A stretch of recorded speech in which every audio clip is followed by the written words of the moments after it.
Welcome to In the Can. It is Tuesday, January 25th. I'm your host, Christine Napier, and we are excited to be here with you for day 6 of our film festival coverage.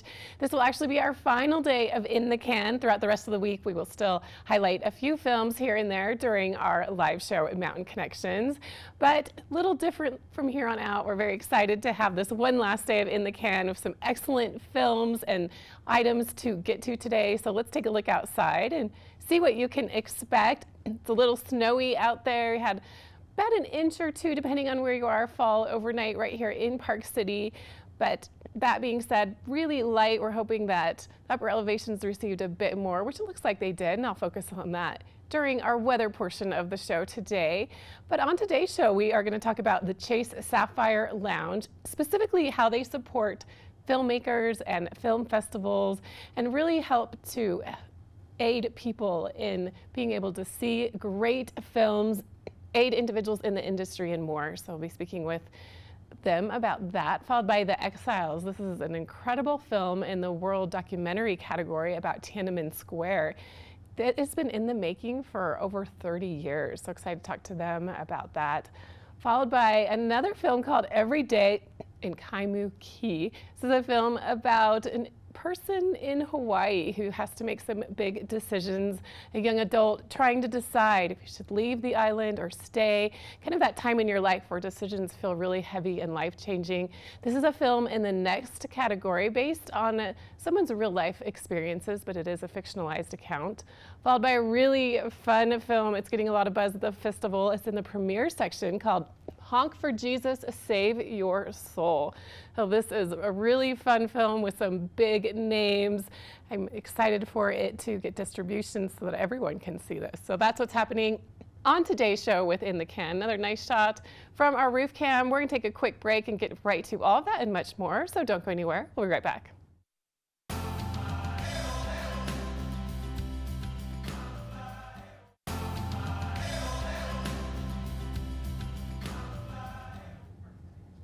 Welcome back. We are going to start our show with a check of your weather since we did have a bit of a change overnight last night into this morning.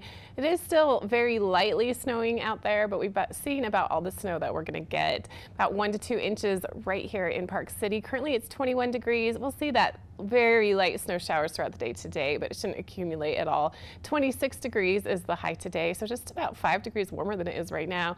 Then very chilly overnight as it drops down to only 5 degrees, so be ready for that. As far as how many inches the resorts received, well, here in Park City, got 1 inch. Deer Valley has 1 inch.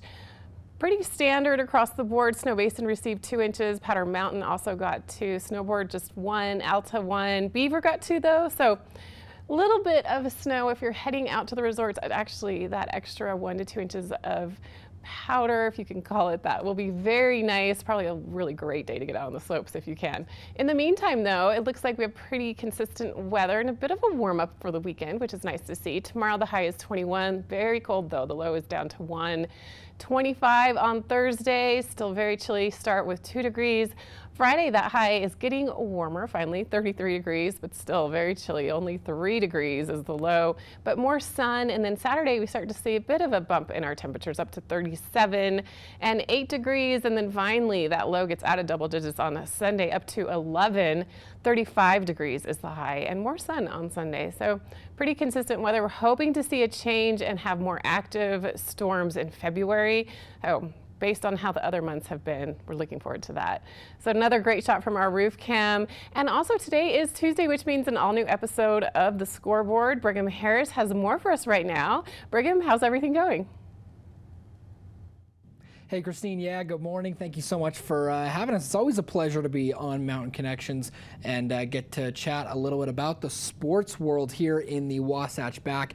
We have got an awesome episode for you tonight. The Scoreboard is airing tonight on PCTV at 6 and then again at 10 p.m. tonight. And if you miss any of the action, you can go to thescoreboardnation.com.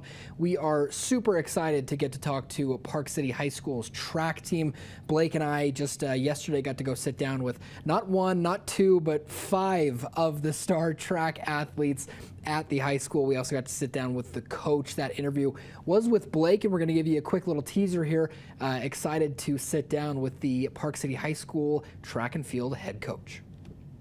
Blake O'Rulian alongside Coach David Yoakum of Park City High School. Coach, we've talked to a lot of your competitors, a lot of the students here at Park City High School. What are you most excited for as the season starts to kick off? This year, we don't feel we've lost a lot because we've had some kids, as you've seen, come up and are starting to hit some marks that we saw last year in May. They're doing this now in January. So overall, pretty excited. We had some big shoes to fill with who we lost last year, but those shoes, I think, will get filled. When it comes to the indoor records that have been broken, and that's kind of the story and why we've been here today is all the broken records. What's it been like being behind the scenes and coaching all of these kids to be such high-level athletes? What's it been like to see all these records breaking? It seems like event after event. Well, first of all, you got to have a great team behind you. And Steve Katita, probably one of the best distance coaches in the state. Props to Dalton Bolger, who unfortunately is not coaching this year, but is a phenomenal coach and has helped these kids tremendously in the throws. Ivan Radcliffe in the hurdles, and then past coaches who have been with these kids since they were in grade school in Park City Running Club. All of those coaches bring them together, and just like we've seen in football, it takes a youth program. It takes those kids starting young and progressing through the years. So it's really a community effort. Blake, thank you so much. And Christine, again, you can watch this full episode tonight on PCTV at 6 p.m. or 10 p.m. or you can go to thescoreboardnation.com to check out not just this episode featuring the Park City High School girls and boys track and field team, but also all of our episodes that we have shot.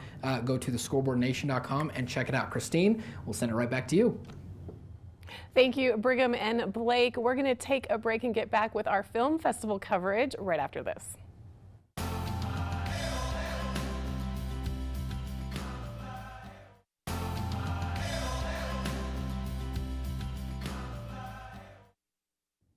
Welcome back to In the Can. Right now we are joined by Peter Baxter, the president and co-founder of the Slamdance Film Festival. It's been quite a past couple of years and festivals, but Slamdance is an incredible place where films get known and some exposure. Hope that you will definitely not miss out on seeing these great films at the festival. Peter, how are you today? Great. Good morning, everybody. So tell me about the festival this year. I know like the Sundance Film Festival has undergone some last minute changes, but tell me about the format. Yeah, so we decided earlier on that in December that would be best not to, unfortunately, come to Park City this January. But what we've done is that we told our filmmakers that, we're sorry, we can't do Slamdance safely in Park City this year, but what we can do is put all our energy into the showcase online. And we have a new Slamdance channel where we're showcasing then the festival this year. We're really excited about that. And what we experimented last year with was an online showcase, and it reached a new audience for Slamdance. It was amazing. And so we straight away after the festival last year started working on the channel, which really is a major expansion of what Slamdance does. And one of the big things that we've included in the channel this year is an accessible all-access pass for $10. So anyone then can see all of Slamdance for $10 online this year, which is really important for inclusionary filmmaking and for accessibility. And we've seen the results of that with a massive new audience for Slamdance. So we're really excited about that.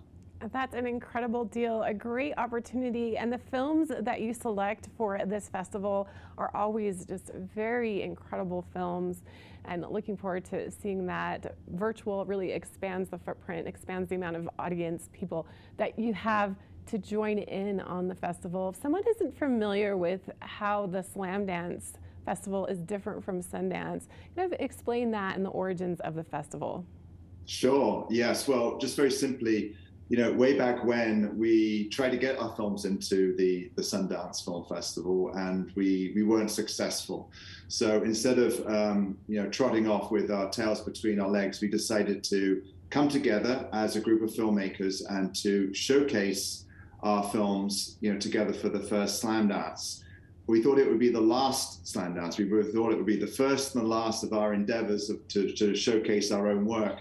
But we quickly realized there were lots of other filmmakers like us that wanted an opportunity to show their new work to an audience and to an industry audience as well, which has become really important at Slamdance over the years. And so we decided then that we would continue, and we remain an artist-led organization. So all of the films that have been programmed this year's Slamdance are programmed by alumni who have been at the festival and come back and support our community and grow our community.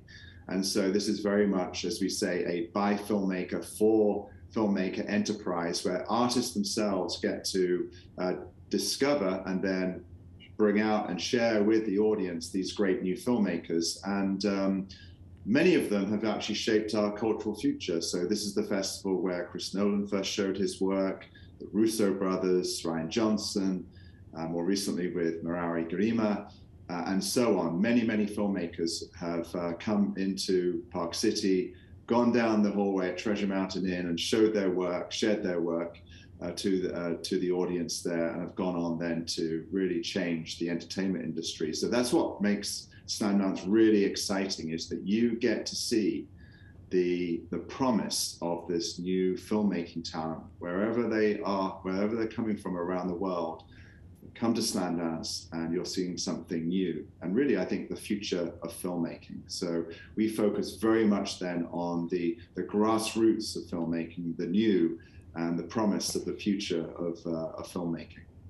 And Peter, tell me more about the specific selection criteria that filmmakers need to be aware of that they have in order to submit a film to this festival.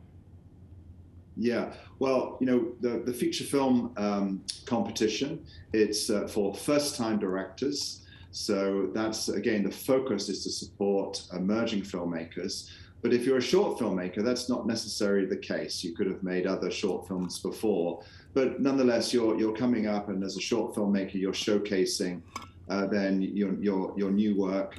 Many filmmakers have just come out of film school, but you know, there are also filmmakers that have had other careers and come into filmmaking more recently.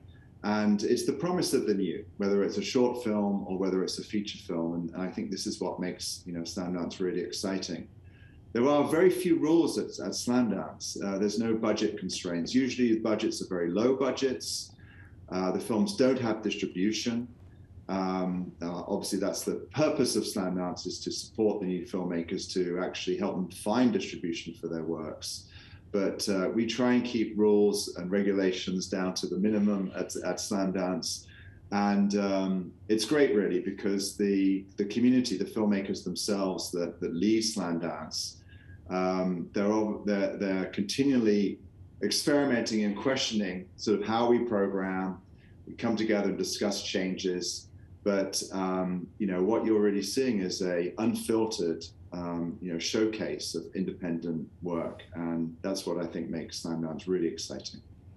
And Peter, what can you tell me about the program and some of the films that are coming out this year as part of the festival? Well, we're really excited, actually. We're doing this unusual thing at Slamdance this year. We actually have two opening films: The Civil Dead, which is a great comedy directed by Clay Tatum. And also, we are seeing an expansion of the Unstoppable program. So last year, we started a program called Unstoppable, which is for creators who have visible and non-invisible disability. And the programmers themselves also have disability. And we have expanded this program this year to include features. And one of our opening night films then is called Straighten Up and Fly Right, by Christine Abate and Stephen Tenenbaum. And we're really excited then, not only about the expansion of Unstoppable, but also showcasing this film as our opening night film. I think with Unstoppable, it's a really important showcase development for Slamdance, because the entertainment industry is not really recognizing the creators with disability, and they are our future storytellers. And we have focused then this Unstoppable program on supporting these creators and trying to make change in the entertainment industry to make sure that they are properly being recognized for their creative endeavors. So this is a really exciting development at Slamdance, and yeah, the programmers are really happy to see this as part of the opening night program. And Peter, remind me of the dates of the festival and where we need to go to make sure that we get our tickets and we can watch these great films. Yeah, so this year it's a little bit different. We're not coinciding with Sundance. So our festival dates are January the 27th to February the 6th. And as I mentioned before, we're an accessible film festival, and you can buy your pass and see everything at Slamdance, including live Q&As and special events, for just $10. And you can go to the Slamdance channel, slamdancechannel.com, to get that, and have a look around there. And also, please subscribe to the channel afterwards and see these amazing films that are coming through the Slamdance Film Festival. Well, thank you so much, Peter Baxter, president and co-founder of the Slamdance Film Festival, for joining us today.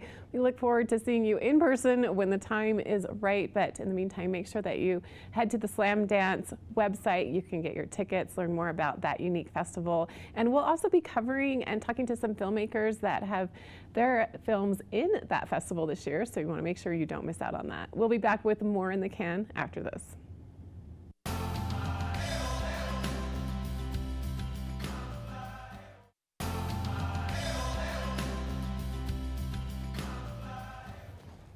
Welcome back. Right now, I'm absolutely honored to speak with the director of the film in the next category, Every Day in Kaimuki. Alika Tengan is joining us today. How are you doing? Thanks so much for being here. So good. Thank you so much for having me. It's really a pleasure. Well, we're sad that you're not here in Park City, but I believe you're in Hawaii right now. How is everything there? Yeah, you know, it's as sunny as can be, and it's never felt as bittersweet to feel that Hawaiian sun, because as much as I love it, kind of wish I was freezing with you guys up there. But you know, it's all going to work out for the best, and really excited that the film was able to premiere virtually online yesterday, and yeah, stoked. Congratulations. If I understand correctly, this is the first Native Hawaiian feature film to premiere at Sundance. So that's so exciting. What type of feedback are you getting now that it's premiered? Thank you. Yeah, it's really surreal. It's a really surreal sort of benchmark, I think, for us as Native Hawaiian filmmakers. And I also just have to acknowledge, you know, the Native Hawaiian filmmakers that have come before me that have had short films in the festival. You know, Tai Songo was, I believe, the first Native Hawaiian to have a short film in the festival. And then I think only last year they had the first Native Hawaiian female filmmaker in Kiara Lacey and her film, This Is the Way We Rise. So I really stand on the shoulders, you know, of giants, and also just, you know, want to acknowledge Marata Mita as well for being such a huge proponent of Indigenous filmmaking as a whole, and being one of my first Indigenous film professors at UH way back when. So it took a lot of support and people to get to this point, and I really just am grateful to be here. Tell me more about this film. I know it's autobiographical in nature. It's a beautiful story. I enjoyed it so much, but I'd love a summary about the film, and tell me about the inspiration behind it. Yeah, so I've been friends with Naz for a few years now, and we'd always talked about doing a project together. So when I found out he was moving, you know, we decided to try to see if we can make sort of a hybridized film about what he was actually going through, and sort of to an extent to allow me and him to express sort of our you know, frustrations and anxieties with the moment that we were living in. And something that I really adored about the film is it really highlights this time frame when you're young and you're making these big decisions that feel incredibly life-changing, because frankly they are. There's so much pressure about that time frame. And this movie focuses on an individual who's trying to make a change and trying to do big things, but it's really hard. Yeah, I mean, that's one of the things we wanted to explore, because, you know, for me and Naz, I think a lot of us, and especially in our 20s, are wrestling with the idea of like are we just content? Should we want for more? Should we feel bad for wanting more?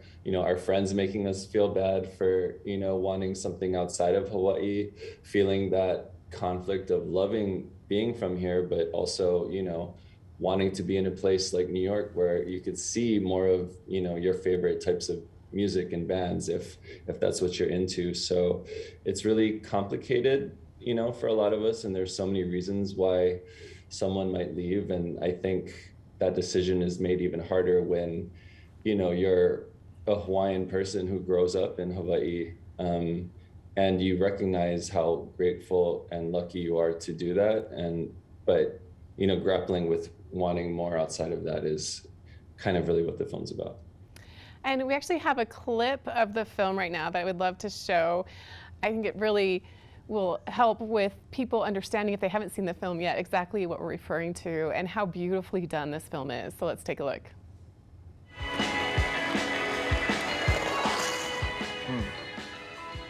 Yama's my favorite Hawaiian food place. I eat here too much, if I'm being honest. I'm on a first name basis with these people. Are you more Laulau or more Kula Pig? Kula Pig. Seem like a very white Pacific Islander. Just because everything I order is the least challenging food. I've never gone in there and been like, can I get opihi? And that's a big theme in the film, is how the main character doesn't feel quite like he fits in, even though that's where he's from. And it's kind of pushing him to maybe try other things, but at the same time, still feeling very tied to the culture there, which is very common in that age.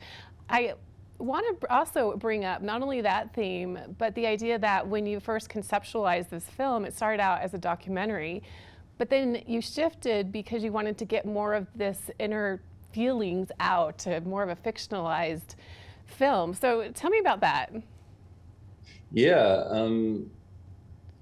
it's, again, just such a wholesale collaboration between not only me and Naz, but our DP, Chapin Hall, and really every actor and character we brought into the fold, because we tapped into a lot of Naz's actual friend group and brought them in and incorporated them into the writing process. So everyone had a hand, in this final product. And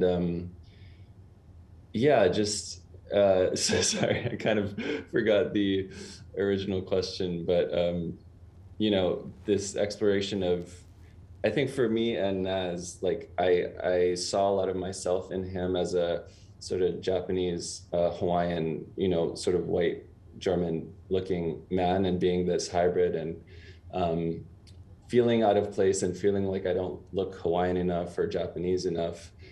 I think all of that contributes to sort of this rootlessness that the character experiences. And, it's something that I really identified with. And I think to your question, as we started to fictionalize things more, and why we liked that so much, I think was partially myself as a director, was it allowed me to put myself more into the character and into the story.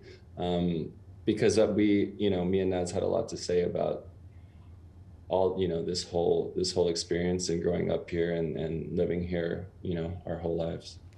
And I understand that you really wanted to make sure that Hawaii was portrayed in this real way and not so much in a touristy type of way. Yeah, I mean, the film is core to kind of who Naz is to an extent. He lives he lives in these urban spaces, and that's kind of how we landed at that. Even the aspect ratio, we wanted to highlight that as well. But, Hawaii has been a backdrop for Hollywood films for, almost a century, but it's never really been at the foreground of it. And, very rarely have the stories here been told by people who, are born and raised here and have lived that experience, and also, are Native Hawaiians. So again, we feel really honored to tell this story and start to showcase more of our perspectives, because we have such a, multifarious, ethnic lineage and hodgepodge, and there's just a million stories waiting to be told. And I'm excited for this to be, one of the first features at Sundance to tell this story in that way, but I know there's many more coming. And I'm just about out of time, but I'm curious, what's next for you? What are you working on? Yeah, so we're developing a feature film version of my last short, Molokai Bound. We just got awarded a grant by Google and Array to help make that film. So we're focusing on trying to make that later this year. It stars one of the actors in this movie that plays Caden. He will be the feature protagonist. So yeah, excited for that. Well, I'm excited for that as well. Please keep us posted. Thank you so much, Alika, for joining us today. It's a beautifully done film. I think that is very relatable and just very well done. I encourage you all to see it. It's called Every Day in Kaimuki. You can head to the Sundance Film Festival website and find out exactly how to watch it. So once again, thanks to Alika for joining us today. We'll be back with more right after this.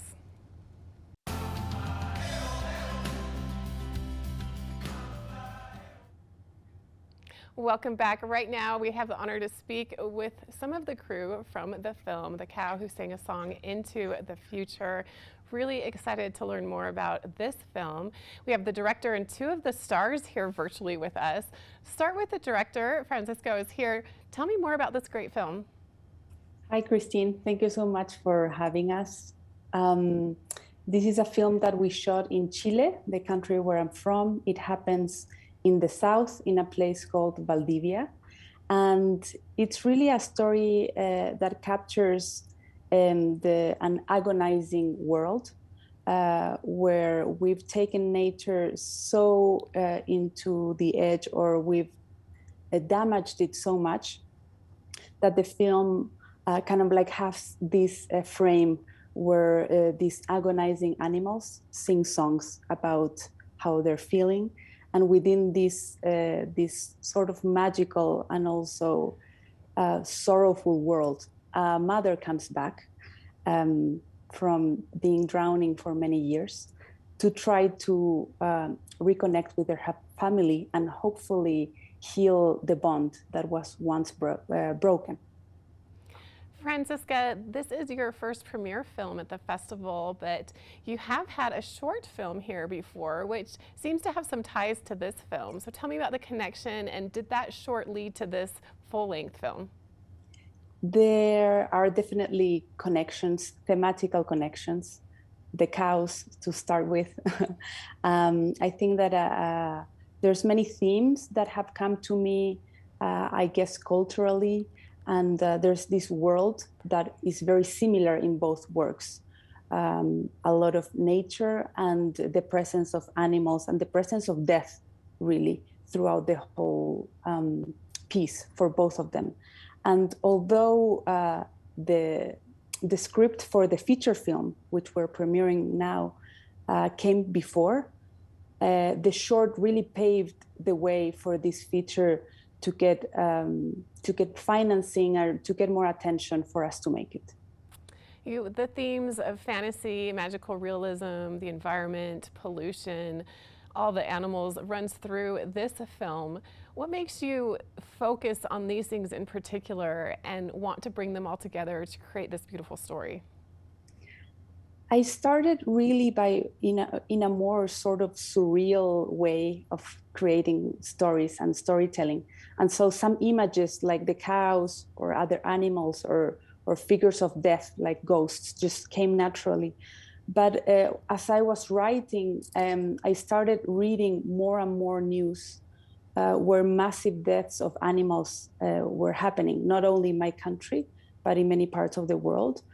And I had not felt something so strongly in me that really before, that really kind of like that pushed me to tell this, because it was just like a feeling, like a strong feeling that I needed to talk about this and try to weave this in my stories. And Leonor, thank you for being here as well. You star in this film. Tell me more about your character and your experiences in this breathtaking story. Hi, Christine. Thank you so much for having us. I'm so happy to be here to talk about the movie. I play Cecilia, who is a neurosurgeon working in Santiago. I'm also from Chile. And I have to return to Valdivia, the place Francisca was talking about, to tend to my father's heart attack and a situation that's happening that we don't quite understand. The journey of my character is one that I think that is a very universal journey in terms of our humanity, which is one where we carry a lot of trauma and pain, and she comes with this heaviness. And she is forced to deal with her stuff. She's forced to look at it, and she's forced to walk in the direction of her heart, of forgiveness, of understanding, and of acceptance, ultimately. And she does this with the stimulation or the confrontation of her mother, played by the beautiful Maestro. So it was really an honor to have that sort of journey. It's such a complete arc. It's something very, that I took very personal, that felt very embodied to me. I hadn't been acting for a while because I'd been a mom. So the whole theme of motherhood weaved through very organically for me. That's what I'd been dedicated to doing for so long. And I think the result is a very sensorial experience, immersive sensorial experience for the viewer. Like Francisca says, with themes that are truly relevant for our world today.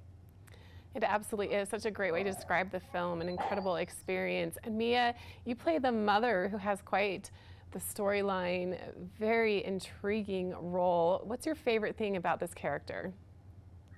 Oh, well, there's so many things that are beautiful about this character. Magdalena is this really unique creature that has gone through a lot in her lifetime, and out of the blue just comes back to meet each member of her family and to have a last meeting, a last goodbye, a first hello. Fernanda Urrejola and Francisca, the co-writers of our film, have done such an incredible work in building these characters. We started this process 4 years ago at the Slamdance Lab. So the film is truly a baby of this festival. And over the years to see this, we have 3 writers in the script, to see these 3 writers just like layer these characters as the years go by was truly, truly stunning. I think for Leonor and I, when we got to set to film, we had so much to work with. And also we had the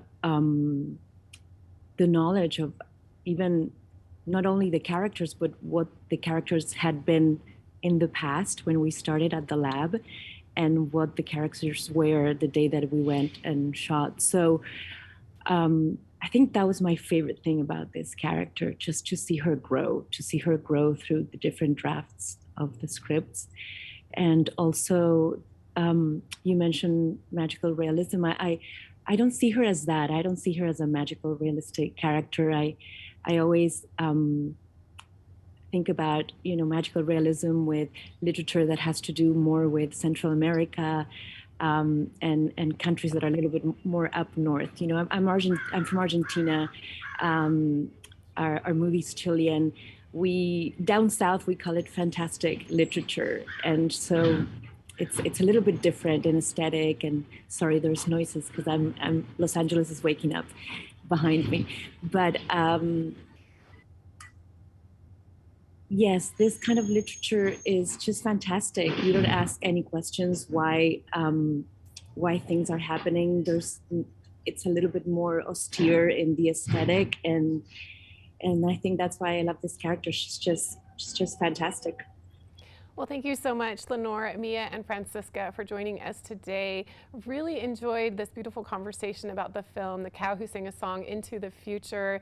Didn't even get to talk about the setting and the breathtaking, beautiful shots in this film. Definitely want to check it out. It's at the festival right now, so you can screen the film until January 27th. So just head to the Sundance Film Festival website and get more information. And we appreciate the 3 of them and the time they spent with us today. We'll be back with more right after this.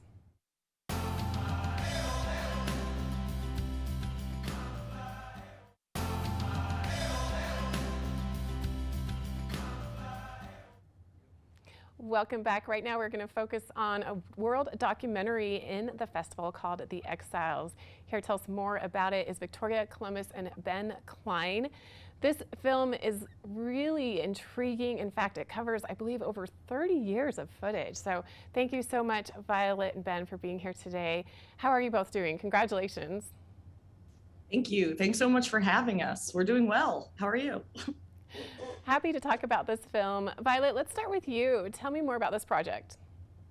Well, this project really started to come together in 2013 when Ben and I met in Christine Choi's infamous NYU documentary production class. Ben and I clicked immediately, and then we also clicked with Christine, and she became our mentor over the years. And after college, Ben and I were talking about how she's a documentarian who really deserves to be the star of her own documentary. And Ben, what really intrigued you about telling this particular story?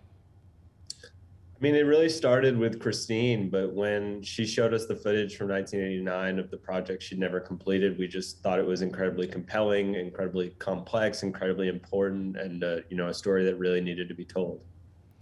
And this story focuses on many different things, but one is about Tiananmen Square. So tell me more about that and what you have as far as footage of that in the film. Sure. Well, Christine actually wasn't in Tiananmen Square during the massacre. Her project began shortly afterwards when some of the leaders of the movement escaped to the United States.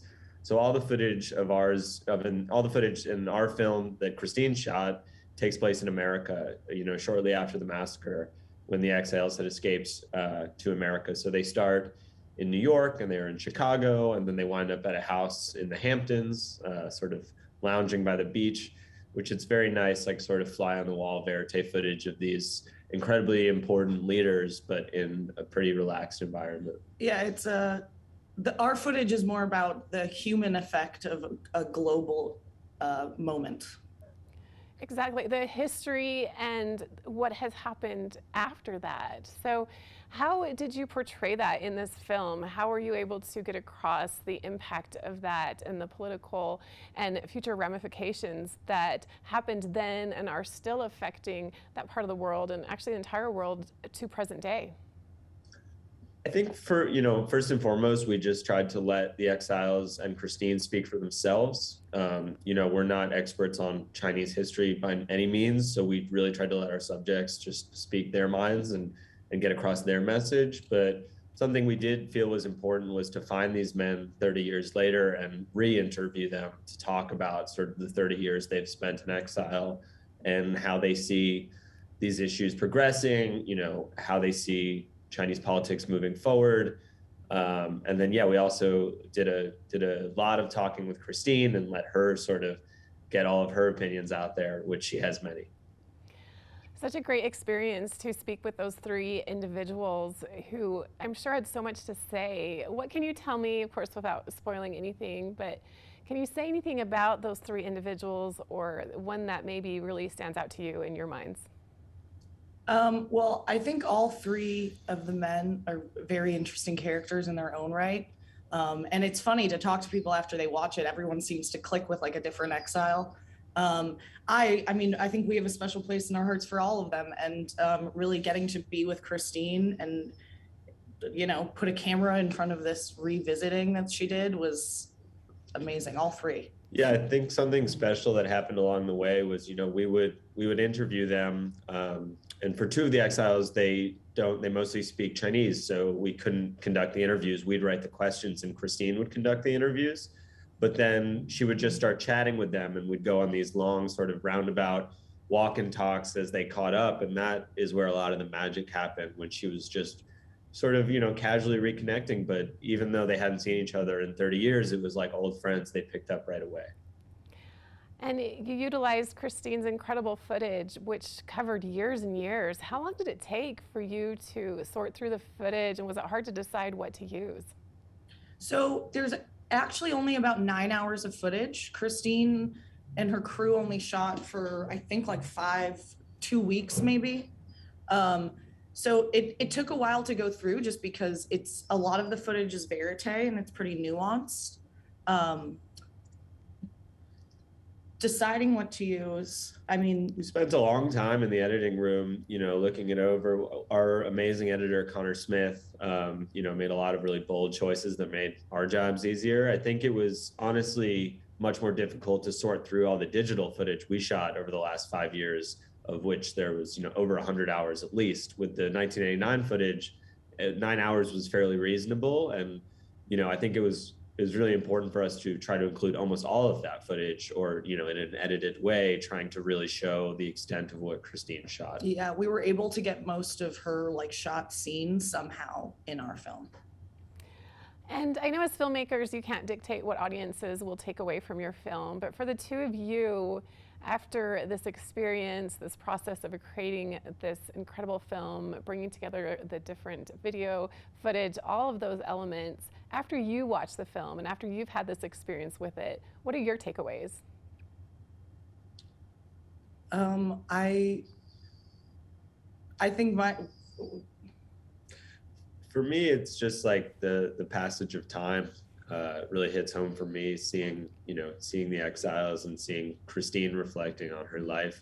In terms of what we hope the audience might take away, I think, first of all, we hope the audience is inspired to go check out Christine's work and her amazing catalog of films. And then Christine has a line towards the end of the film where she's talking about sort of what motivates her. And she says, do things nobody dares to do, make films nobody dares to make. And we hope, this film might inspire people in a similar way. Very well said, Ben. Well, we really appreciate both of you, Violet and Ben, for being here today. You want to make sure that you watch The Exiles, incredible documentary premiering at the Sundance Film Festival in the World Documentary category. And we really appreciate both of them, writers, producers, directors of this film, for joining us today. So you want to make sure that head to the website, to the Film Festival of Sundance, find out exactly when you can see that. There's also some clips online as well. We thank everyone for joining us on our show today. It's been really nice to be able to focus on many different films, which we will also be doing throughout the rest of the week as the film festival concludes its time virtually, but also we feel like it's here in Park City, even though it's not physically here. So be sure to continue to tune in to our show at 7 a.m. to find out more about some of the films at this festival. Also the Slamdance Festival, focusing on some of those films, and that festival is coming up after this one. So many things to get to, but we'll bring back our community coverage and more starting tomorrow with Mountain Connections Live at 7 a.m. Oh, in the meantime, hope that you have a great day. You can head to our website, parkcity.tv, for more exclusive information about our programming. And another reminder to tune into Scoreboard tonight at 6 and 10 p.m. Brigham and Blake have been working hard, have some great interviews for you in that episode tonight, and we appreciate their time on our show today as well. So have a great day. We'll see you tomorrow at 7 a.m. See you next time.